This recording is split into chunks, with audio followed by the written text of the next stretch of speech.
how to add or remove the Gmail account to Samsung email on the Samsung Galaxy S24 series. First, tap on the home button to go back to the home screen. Then on the home screen, swipe up to go into the app screen. In here, open up Samsung email.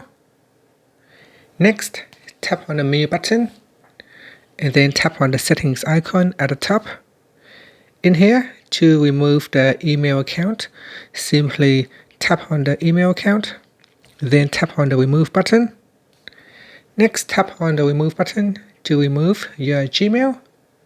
And to set up your Gmail account with Samsung email, simply open up your Samsung email app, then select Gmail, and here tap on add new account or select a Gmail account that you have already signed in onto your Samsung device. So here I will select this account, and it will ask me to select an account to sign in.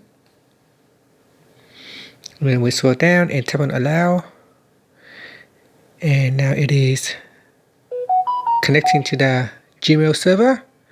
Once we have established a connection, your inbox will be synced. So give it a few moments for emails from your Gmail server to sync down to your device. This may take some time. And that's it. So that is how you can add in your Gmail account to your Samsung email. Tapping on the menu button and then go into settings. In here, tap on add account, and you can continue to add in more Gmail accounts, or if you have any other email accounts that you want to add in, you can do so. And that's it. Finally, tap on the home button to go back to the home screen. Thank you for watching this video. Please like and subscribe to my channel for more videos.